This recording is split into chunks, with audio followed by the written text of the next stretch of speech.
Dressing Room Diaries!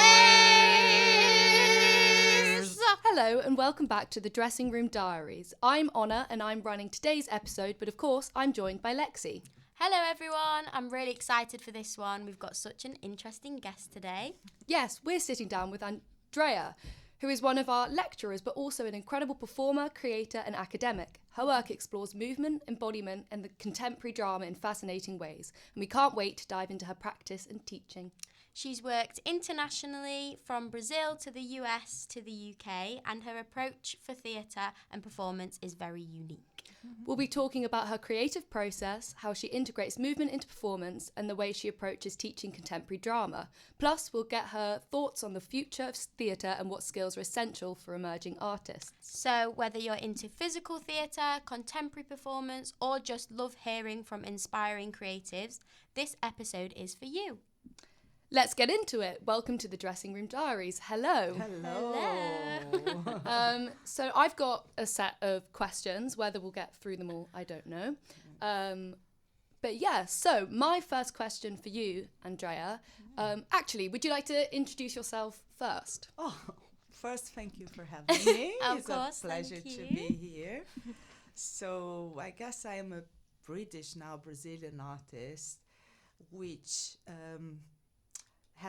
my main inspiration was the dance theater, that space in between practices, and laboratory theater, which is a practice in which the community, the ethos, and the sense and the meaning that we gain through the practice is so important as the technique, as the professional skills.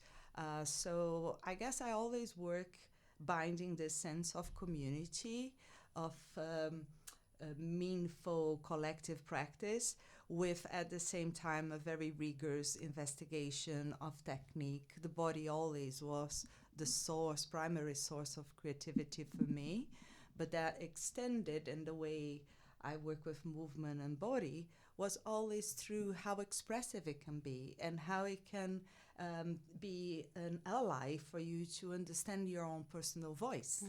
And from understanding your own voice, owning your voices, I believe that you have already the fundamental stone for any different practice. Yes, it's a little bit about me. Yeah. Cool, thank you. Okay, so my first question is, so your work explores the connection between the body and space. How do you approach the concept of embodiment in your performances? In many different ways, but the most important way is that you have to have your sense of your own self through the body, through embodiment. And for this, you need to understand the freedom that this practice involves. If you're still attached in this the self-image or the image that you want to convey of yourself in order to be, you will not be able to acquire that. So it's a sensorial, somatic sense which allows authenticity, which allows that you gain a sense of self that it's being built in between who you are and the experiences that you are having and taking and engaging through your life. And at the same time, how you articulate from there to gain your own discourse. And this is something that you can explore that in the dance technique, in dance theater technique, and laboratorial theater technique. But you also can gain this through investigated device and script base.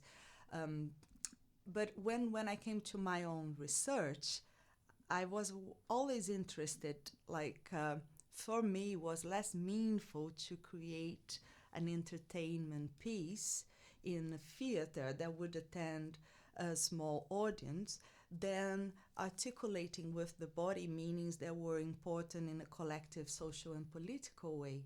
This was why I dedicated my MA, PhD and postdoc to look at this relationship between the body and the public spaces. How this body that we see in the everyday life, it's already allowing us to constitute a sense of who we are, or sometimes stealing it. So, if the body is so important to allow people to be or not to be, allow people to feel the freedom of expressivity or not, how can I then investigate this further?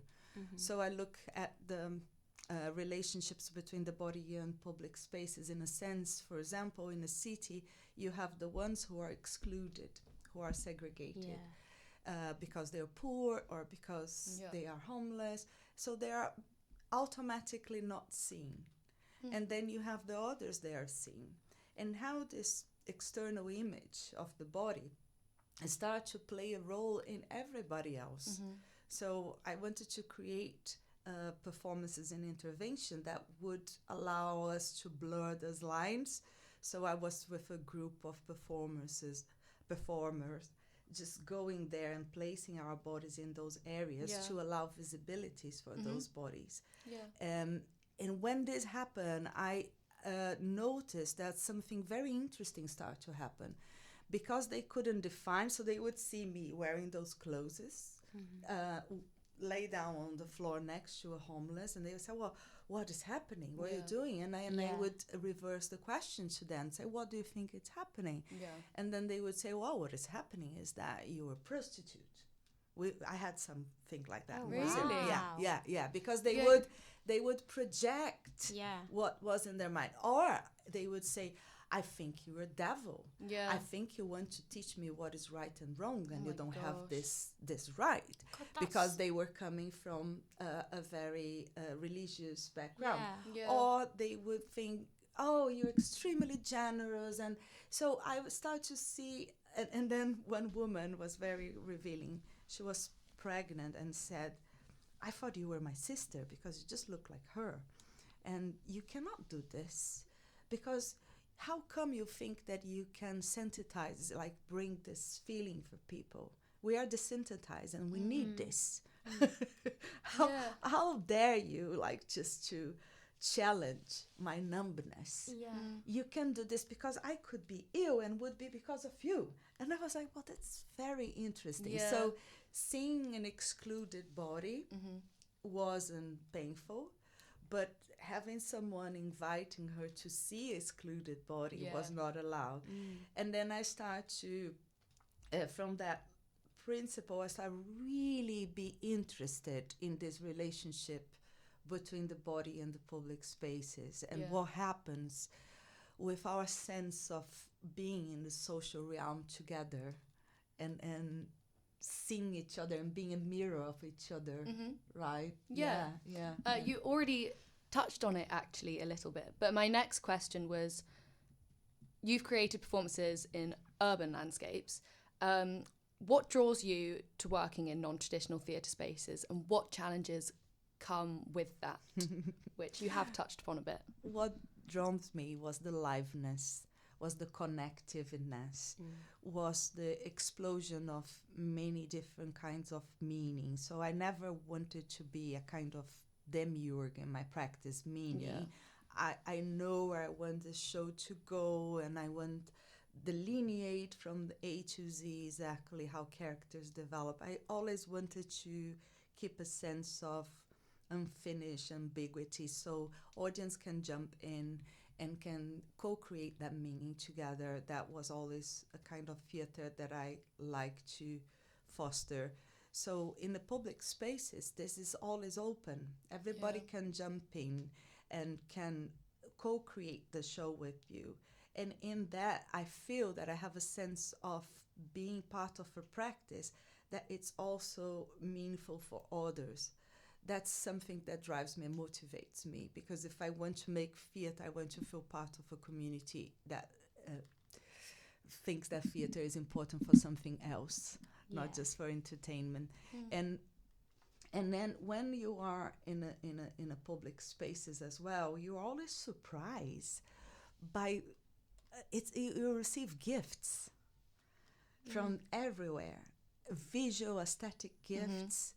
All over the sudden, because someone is dancing there, someone is creating something, you start to see the city differently. Or someone arrives and they just dance for you, and it is like a box of Pandora in a sense that is so I fruitful. bet it's different for every day as well, because there'd be different people going past Exactly. and have different perspectives. Like it could be someone who is in this industry and who would understand more and see it as something like more inspiring, whereas someone else would be like, what is going on and why are they doing that? So that's quite interesting, how different days could impact a performance differently. And it's almost like with a performance, the audience is the energy, and having that energy with an audience does matter. Absolutely right. Like it was a gift, was a very fulfilling, interaction.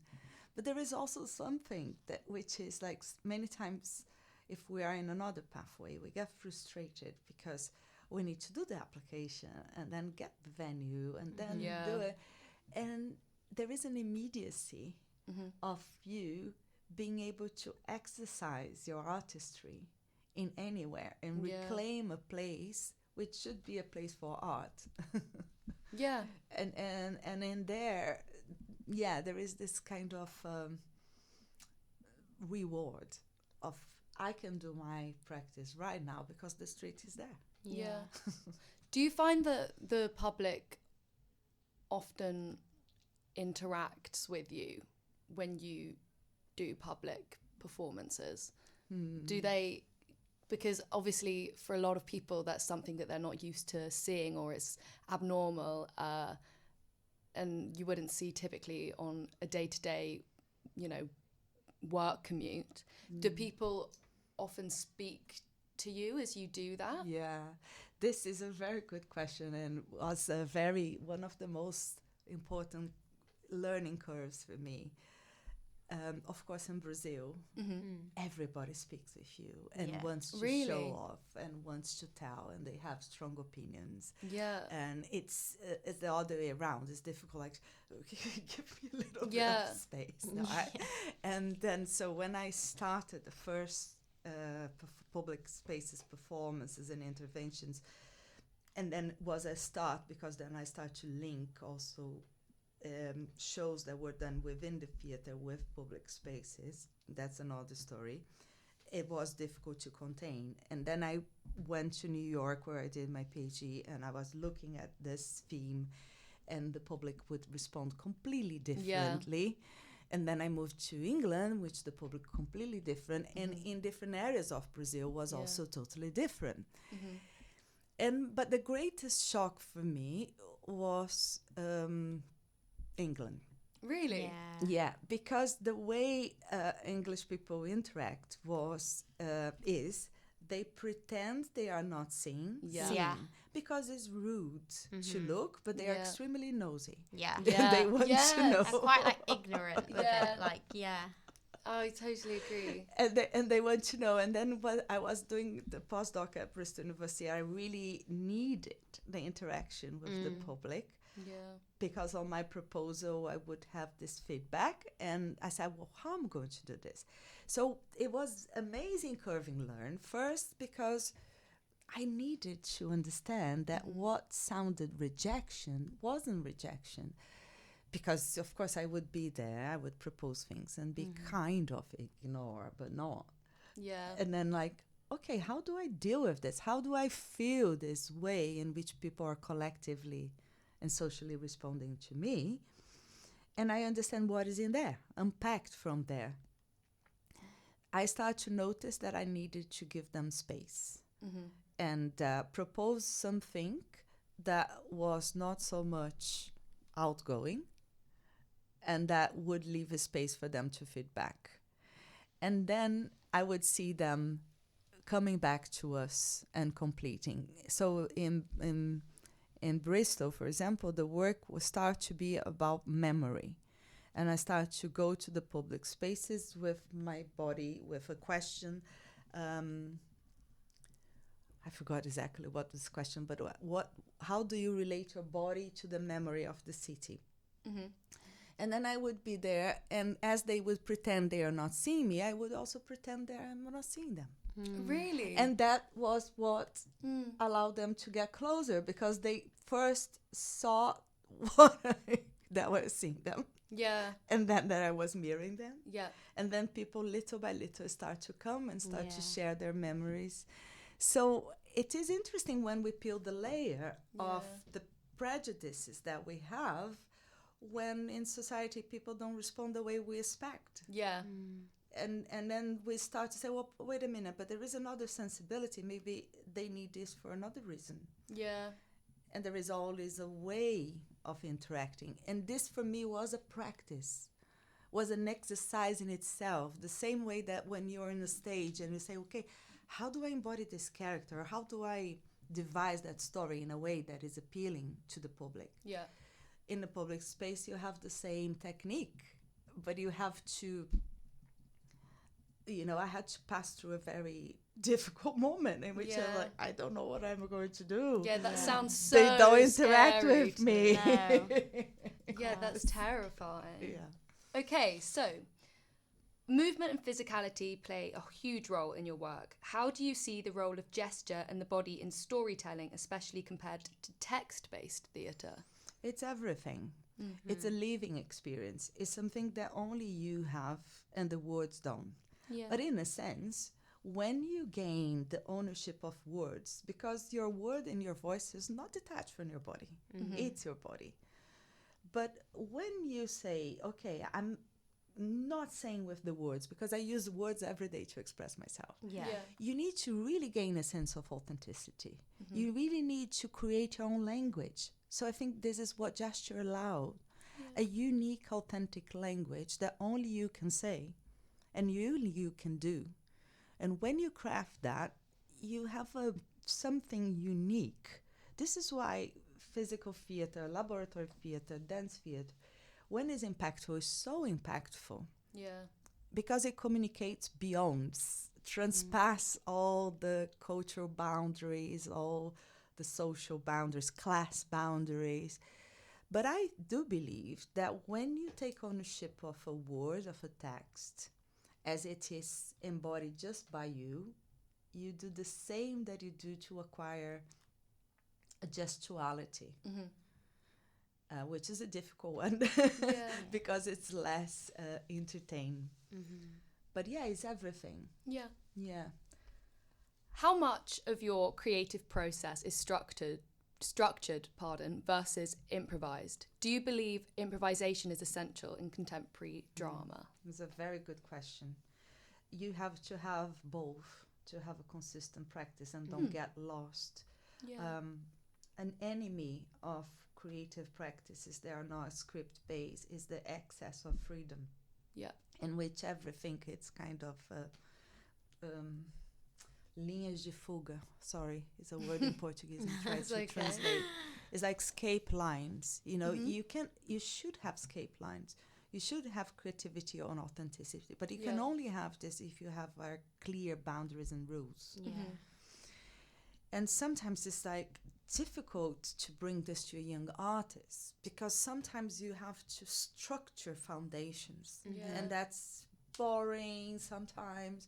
That's painful because you're going against things that are not exactly aligned with your nature.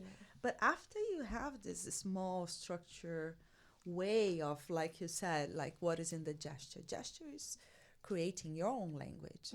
When you have this, then you have a possibility of playing with it. Yeah. It's like in a game. If the rules are too blurred, it's very annoying. Yeah. Game. It's quite interesting because for our project 4 that we're doing now, we have this script and we have these characters, but we decided to improvise a section of the same like scene, but improvise it and see where it takes us. And we got so much from that because so much more we realized because you are embodying that character more when it's improvised, because you really have to think about what would this character say, how would they behave, instead of I'm reading. And then we swapped characters as well to see what the other person would do, and I think that helped us a lot because we saw what we liked from that, what we didn't like from that, and then we took those and altered it. And I think that really helped with how we understood our characters and the storyline and just the background of the character, what type of person they are, and what you can do with that. Yeah. So I think that, and that's fascinating, isn't it? Yeah. Because you're using the principle of the character, and then you're playing with it. yeah, But you need one foundation, and then it's playful. It's you get so much yeah, of it. 100%. Yeah. With rehearsals as well, it matters. Are there any particular artists, movements, or cultural practices that have deeply influenced your work? Yes, a lot. What are they? I would say there was a combination of, in one side, Pina Bausch, Wim van der Kabels, La La La Human Steps, Yep. Beauty Jones, the avant-garde practices, Twyla Tarp, everybody that broke the boundaries but had this daring attitude of building a bridge between their body and the emergency of a language that was needed.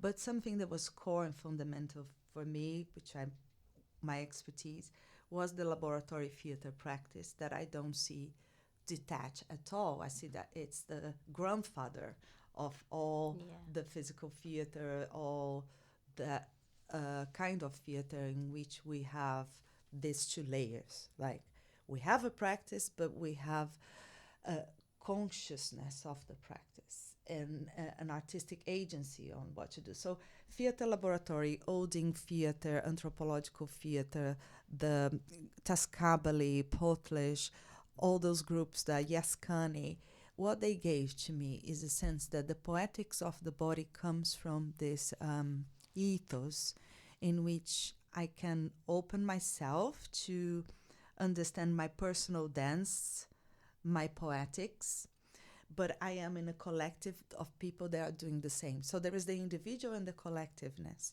and we support each other. And we have this sense of being together in a studio that we build together. And this studio is also linked to the sense of us being in this kind of village, and not in a sense of a village in itself, but when you start to do your practice, you know who you're going to WhatsApp to be part. You know are the ones who take some meaning and this is our village. That the people that come together and build community.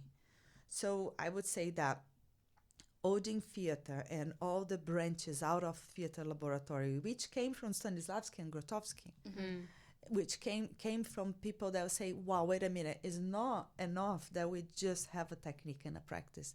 We need to know what we want to do with it, like, and build something from that. And that's essential. But I had the privilege of being the conservator doing dance and theater, and in the theater where I was studying, Pina Bausch was presenting. Really? Yeah. Wow. So that really influenced me. Yeah, I can imagine. Big time. Like, I just wanted to be them, copy. Yeah. Was how I started. Like, just copying, which there is nothing wrong about that. No. I think that's a good thing to highlight, that I feel like it's not taboo, but people don't want to admit that they do copy when they feel inspired by something, and people often think that if you're going to create, you need to create everything From scratch, yourself from scratch. Yes. But Do you know what I mean? Yeah. No, I do That's understand. a very good question. And Which very good inquiry. Yeah. I think that's a bad thing, and especially as, you know, very, very young creatives like we are. Yeah. I think there's a lot of pressure to be completely original. And I think people don't often say, you know, if they're in the process of creating something, I'm doing this, but this is to a certain degree a copy of something which I really enjoyed or looked up to, or, you know, feel like my passions lie in the same place. Yeah. I think this is such an interesting reflection on it, because what happened is that for me, and I think recognizing this demand as something that can be a blockade, an impediment, it's interesting, because when I'm inspired by Pina Bausch, it's my inspiration that counts, not Pina Bausch. She touched me, she awake, there is a drive there that was triggered by her, and that's mine. But she made something with me, and that I start to want, and exactly like what you want to reproduce in someone's work is already you. And it's the same that happens. So I also have this pathway as a therapist. As I start to teach movement very early, I was in my 20s, I started to teach movement in the universities and trainings, and I thought that I lack more knowledge of body. So I did physiotherapy, and then I did some trainings as therapist, movement therapist. Interesting. So I have a lot of study in how do we form ourselves, in when we the positive, everybody talks about the negative narcissism as narcissism is a negative things, and I think the sense of self is an amazing thing that is exercised when you are a maker, and you cannot disregard that. That's a big thing for us right now as well, and for the people who will be listening, because we're at that stage where we're trying to find our sense of self, and what we like doing, what inspires us, just where we want to take ourselves, because we're at the end of our degree now. So I think that is a good point and really important, that find yourself. And along those lines, so obviously we're at an age where we almost haven't even started. When you were our age, what did you see yourself doing? Has your practice stayed consistent, or has it changed dramatically since, I guess, you were our age to where you are now? I think I'm quite driven and quite, I have integrated everything. I haven't deviated much. Of course, it's not a straight line, never is. But maybe I'm not the best example, because I'm very kind of, I just made a very straight, and I had this good, though. this strong conviction. Actually, I would make mistakes, horrible mistakes, and convict that was right. Oh, really? And I'm like, it's not right. No, but my impulse. So, I learn in that way. But it doesn't mean that you get there by bouncing to opposite sides. You do. It's like, it's not something that you have to have this kind of very driven, but I never doubt. I was very clear about, for example, what should I nurture in myself to get what I needed. So I very early start to train to be a teacher, because I would need an independence in my practice. So I didn't want to go to the industry as an entertaining artist. Never, like this, no shadow of a doubt, I don't want to go this path. I think part of what you ask me, it's like in terms of motivations, of course, there is a moment in which that is the hardest moment, which I think you're about to face. Okay, so everything I do, it doesn't translate into the value and the sense of worthiness in terms of this material capitalism world. And what can I do? It's tiring. And that's a bounce back between how much it's needed to you, but how much you also can't unleash yourself out of conditionings. Because everything is possible. Like, sometimes you need to think as an artist with the mind of someone that is like selling porridge, You just think, what does it sell? What does it like? Because it's just a need. It's like a little plant needs to going. So that was a struggle for me. And what I did is like, I continue to be an artist. Everything that I do is artistry. And it doesn't matter if I'm massaging bodies, if I'm in physiotherapy, if I'm teaching, if I'm exercising this. Yeah. You know, I know who I am, and I'm going to the end.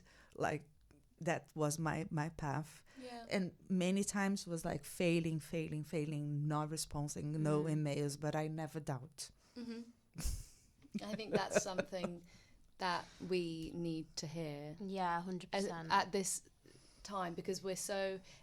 The next stage of our lives as creative performers, I think it's so daunting to know that within this industry especially, you just have to go for it. Yeah. And it's really scary to know that there's going to be times, you know, unemployed, failing, something doesn't really work out how you intended, but that doesn't mean you have to stop, or it doesn't mean that what you're doing as a whole is bad and not worth Yeah, you proceeding. have to be passionate about it, don't you? It's like when we interviewed Bitterroot Theatre Company, and Jake and Chris were saying how it's not just going to come to you. Like, some people, it does, things come to them and they're really lucky, but you have to work for it, and you have to be willing to put that effort in. And I think that's the point that we're at now. It's like, that's where we start. This is like the beginning of our journey. Yeah.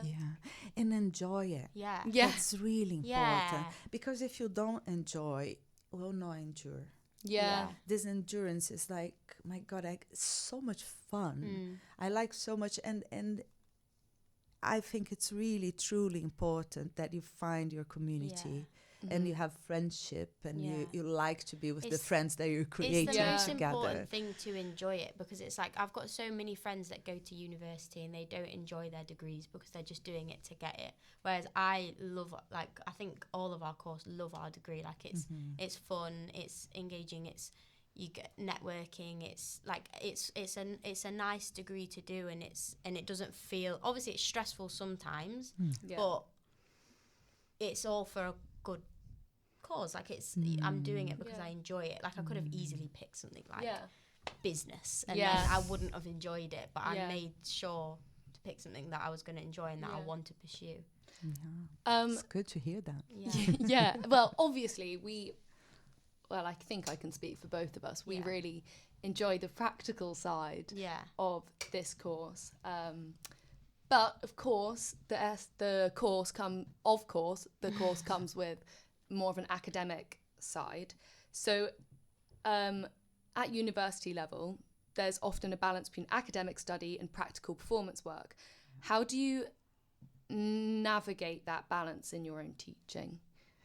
Combination of, I believe that the academic is an extension of the practice, in a sense that sometimes you are just reading a text that's very hard, right? Like we read Body Matters, and it's like, what the hell? Right? Yeah, I had to read it a couple of times. A couple of times. Yeah. But then I have this, that's my belief, that when an academic creates an idea from every concept that exists in theatre performance practice, it creates from their body of observation and their body as a reader. There is a practitioner in there exercising something, being able to read between lines a rigor that was expressed through that practice that maybe was like flying above your heads. And this effort is part of gaining that rigor that will be integrated in your practice. It's like my main expertise is body, but I was never felt disconnected from the academic reading, from theory, from understanding the philosophy of artistic practice, the epistemology of artistic practice, because in a sense you are already doing this. So for example, I just heard from you, the character has in itself an independency that I can then transfer my sense of self to the other and see my character in another character. What you're doing, this is called intersubjectivity. What you call there exists because someone reflects about the existence and craft through the existentialism ways of perceiving the being in this phenomenon that is social, and then when you start to see, oh my God, so those names that maybe are so far away from me, they're actually speaking about what I'm doing.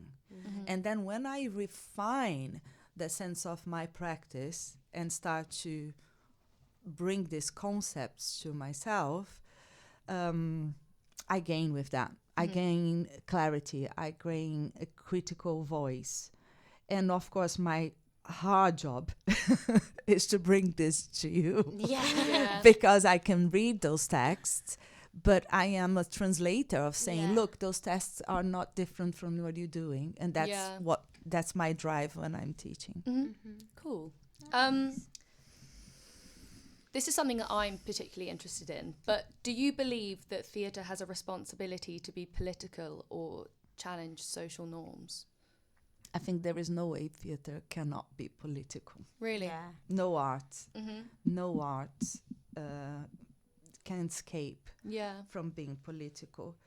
The sense of, let's ignore the politics with capital P, which is the institutionalized way of approving policies and rules, which is important. But what they are doing, they are facilitating status quo in which we can or cannot do things. And they affect that in our way. Oh, there is this law now that had play with mortgage, so we'll be less able to buy houses, and that's impacting what we can and what we cannot do. But as an artist, you are saying you're always in a way negotiating with the question what a body can do. A body, anybody. My body can today express a feeling of a tragedy, and today can bring something different to what is being a woman. And in that sense, you are always, because you are an intermediate, you are dealing with the public, you're always inviting people to also negotiate with that, inquire what they can be, what they can do. Even if you are, I don't know, let's bring some example that it's hard, right, to bring just an example of a very just entertaining, a musical. We had, what was the Oscar nominated witch?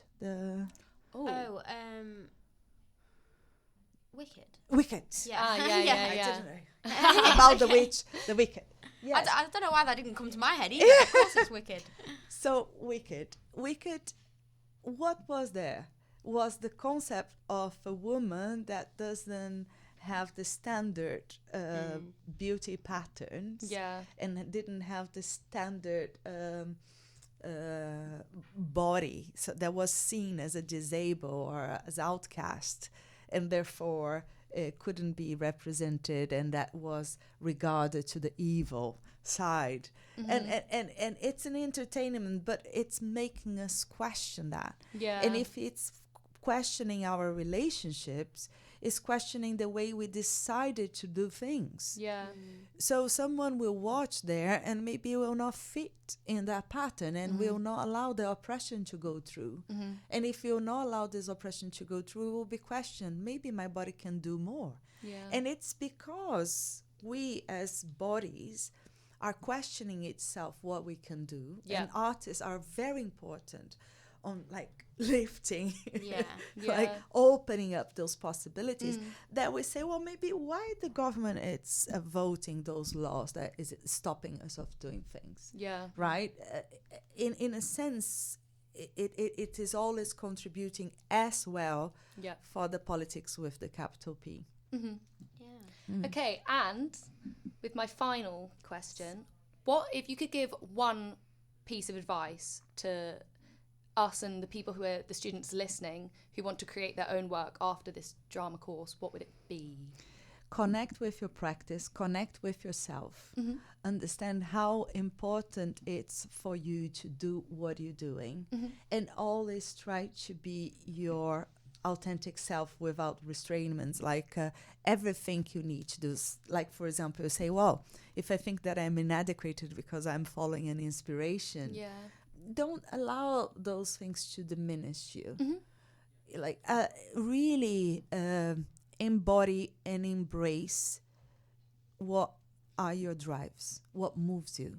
Be clear of what moves you, and never disregard yourself from and how yourself, your authentic self, creates a unique thing between who you are and what is your practice.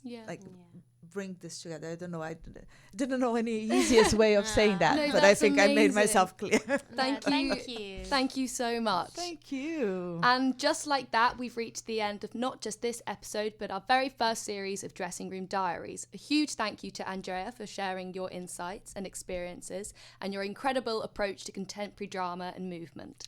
This has been such an inspiring conversation and honestly such an amazing way to end this series. We've had so many great discussions, met some brilliant guests, and hopefully given you all a little insight into our world of theatre and performance. Yes, we started this podcast as a way to document our experiences, chat with people who inspire us, and share what we love. And we're so grateful to everyone who's listened and supported us along the way. But don't worry, guys, this is not the end. We'll be back as soon as possible with a brand new series, more exciting guests, and even more backstage chaos. So make sure you're following the podcast so you don't miss when we return. And in the meantime, thank you for listening, for supporting us, and thank you for being part of Dressing Room Diaries. Thank you, Andrea. Thank you so much. See everyone very soon for Series 2. Thank Bye. you.